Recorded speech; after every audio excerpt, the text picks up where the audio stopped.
माझ्या समाजाची परिस्थिती काय होती, त्यांनी दिलं त्याच्या घरी साला महिने घाला, त्यांनी दिलं तर खुशीत येऊन खाल्लं, नाही तर राहिलं. पाण्यासाठी वळून भटकावं लागत. मी लय नाही मागत घर ग माव येऊलू सगाड ग, पाणी वाढ ग माय पाणी वाढ ग. गाईला हिरवा चारा गवताचा मोठा भारा, जळणारा लाकूड फाटा मी आणून देईल सारा. करील तुझं काम ग, झाडील तुझं वाढ ग, पाणी वाढ ग माय पाणी वाढ ग. परंतु आजची माझ्या समाजाची परिस्थिती बघा. शिळे तुकडे फाटके कपडे. येवा जोरदार टाळ्या वाजवा माझ्या भावासाठी.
बघू शकता.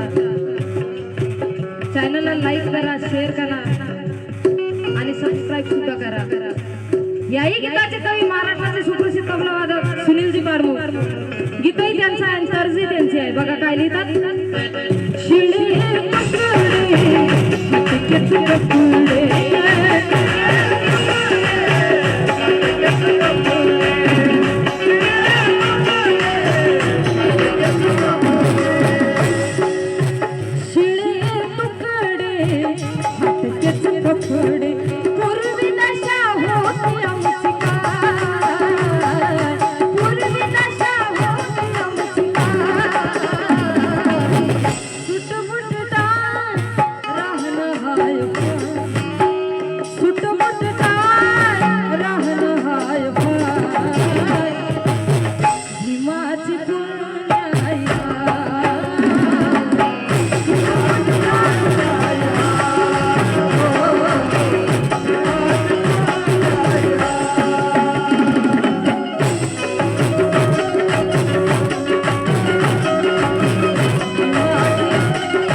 भाऊला गाणं कळालं, तुम्हाला नाही कळालं का?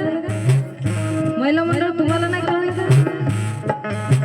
आज बाबासाहेबांच्या पुण्याने माय आमची सोन्यानं ओटी भरली. एवढे मालामाल झालो आम्ही. काल गाव कसा बाहेर राहत होतो, आज गावामध्ये आलो आणि गल्ली गल्ली दिल्लीपर्यंत पोहोचवण्याचं काम माझ्या बाबासाहेबांनी केलं. केलं की नाही? सुटबुट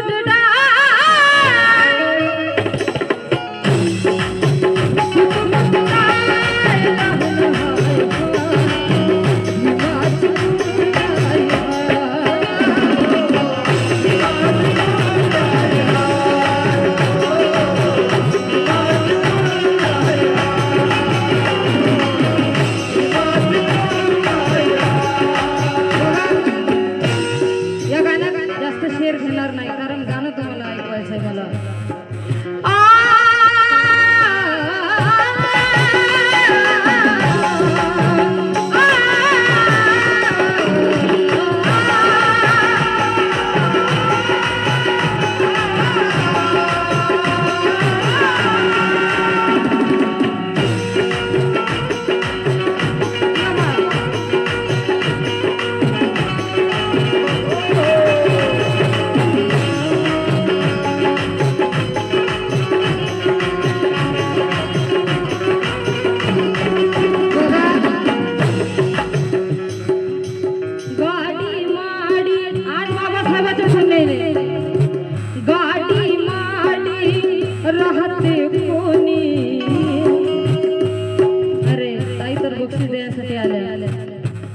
बघा त्यांच्यासाठी टाळा वाजवा. मी स्वतः खाली येते. थांबा.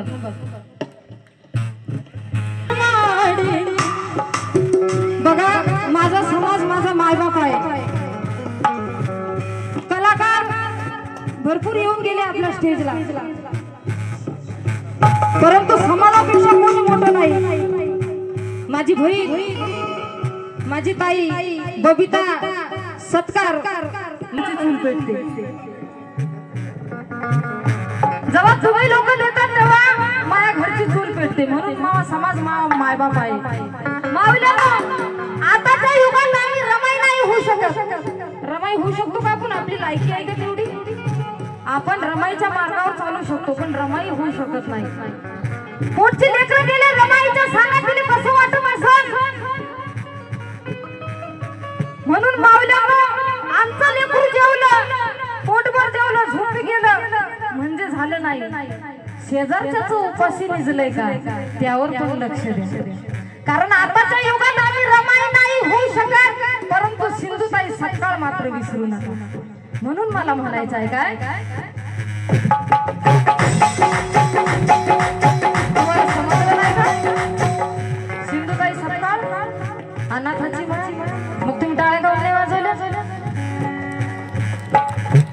गाडी माडी गाडी माडी गाडी माडी राहते कोणी मोठ्या बंगल्यामध्ये.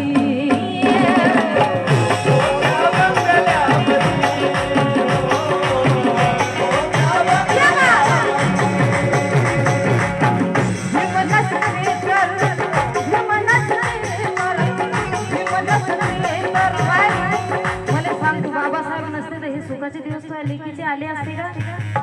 बिलकुल नसते आले. भीम नसते तर सुख जीवनी आले असते कधी.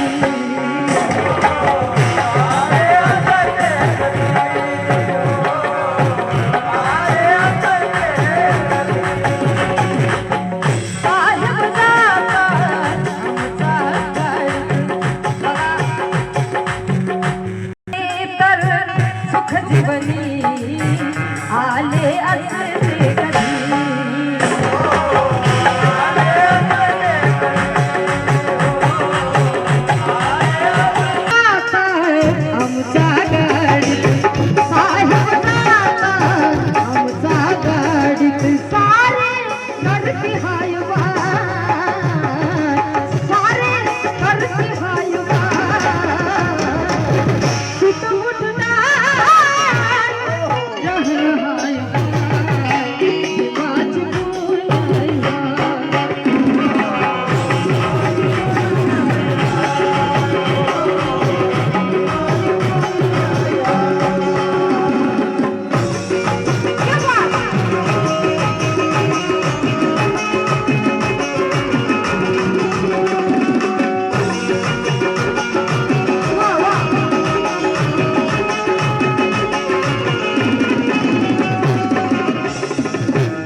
पाडे पानकोपरा यांच्याकडनं 100 रुपये मिळाले आहेत. धन्यवाद